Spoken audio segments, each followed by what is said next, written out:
အားလုံးပဲမင်္ဂလာပါအင်းမြင့် education မှာယနေ့သင်ကြားမယ့်သင်ကြားရေး lesson ကတော့ G9 သင်ယူအခန်း1ရဲ့ Lesson-28 ပဲဖြစ်ပါတယ်ပု္ပ္ပာနံပါတ်စာခွဲကိုဆက်လက်လေ့လာလိုက်ရအောင်ပါနံပါတ်စာခွဲမှာ minus root 10လို့ပေးထားပါတယ်ပေးထားသော irrational ကိန်းကိုကိန်းစစ်မြင်းပေါ်တွင်နေရာချခိုင်းတာပဲဖြစ်ပါတယ်အဆင့်3ဆင့်နဲ့တွက်ချက်ပေးမှာပဲဖြစ်ပါတယ်ပထမအဆင့်အနေနဲ့ပေးထားသော irrational ကိန်းကိုနှစ်ထပ်ကိန်းတိကိန်းများနှင့်ပေါင်းခြင်းဖြင့်စာခွဲကိန်းခွဲမှာပဲဖြစ်ပါတယ်နှစ်ထပ်ကိန်းတိကိန်းနဲ့ခွဲတဲ့အခါမှာ9 plus 1ပဲဖြစ်ပါတယ်9သည်3 square ပါ1သည်1 square ပဲဖြစ်ပါတယ်အဆင့်1ပြီးမြောက်သွားရင်အဆင့်2နေနဲ့ပုံဆွဲခြင်းဖြင့်ဖြည့်ရှင်းပေးမှာပဲဖြစ်ပါတယ်ပေးထားသော irrational ကိန်းသည် minus root 10မှာထို့ကြောင့်ကိန်းစစ်မြင်းရဲ့လက်ဝဲဘက်ကိုပုံဆွဲပေးရမှာပဲဖြစ်ပါတယ်မူလမှတ်ကိုဆရာတို့ O လို့ပေးလိုက်ပါမယ်O ကနေအလျား3 unit သွားပါမယ်တောင်လိုက်1 unit သွားပါမယ်1 unit 2 unit 3 unit 3 unit ဤနေရာမှာအမှတ် A လို့ပေးလိုက်ပါမယ်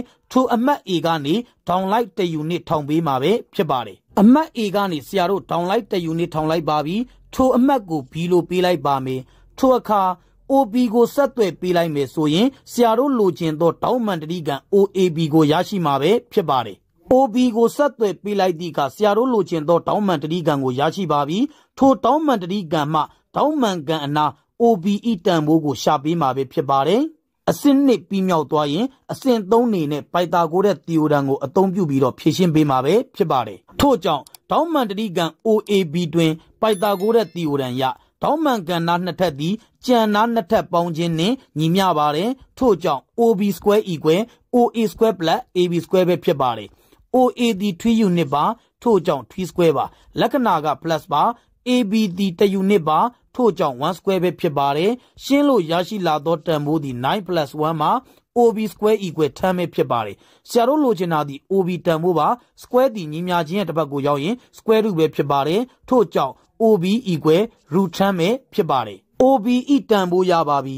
OBE တန်ဖိုးသည် root 10မှာ OBE အချင်းဝက်အတိုင်းစဝန်းပိုင်းငယ်လေးပိုင်းဖြတ်လိုက်မယ်ဆိုရင်ဆရာတို့လိုချင်သော irrational ကိန်းကိုကိန်းစစ်မြင်းပေါ်တွင်နေရာချပြီးသားဖြစ်သွားပါပြီထို့ကြောင့် OBE အချင်းဝက်အတိုင်းစဝန်းပိုင်းငယ်လေးပိုင်းဖြတ်လိုက်ပါပြီဖြတ်မှတ်ကိုဆရာတို့ P လို့ပေးလိုက်ပါမယ်ဖြတ်မှတ်ကို P လို့ပေးလိုက်တဲ့အခါမှာ OBE အချင်းဝက်နှင့် OPE အချင်းဝက်သည်ညီမျှမှုရှိပါတယ်ထို့ကြောင့်ဆရာတို့စာလေးရေးလိုက်ပါပြီ OB equal OB ဖြစ်အောင်ပြုလုပ်သည်ထိုအခါမှာအမှတ် P သည် irrational gain minus root 10ကိုဖော်ပြသောအမှတ်ပဲဖြစ်ပါတယ်ထို့ကြောင့်ဆရာတို့အဖြေလေးထုတ်လိုက်ပါပြီ P သည် irrational gain minus root 10ကိုဖော်ပြသောအမှတ်ဖြစ်သည်လို့ရေးပြလိုက်ရင်ရပါပြီယနေ့သင်ကြားပေးခဲ့တဲ့သင်ကြားရေး lesson ကိုနားလည်လိမ့်မယ်လို့ထင်ပါတယ်အားလုံးကိုကျေးဇူးတင်ပါတယ်ရှင်လန်းချမ်းမြေ့ကြပါစေဗျာ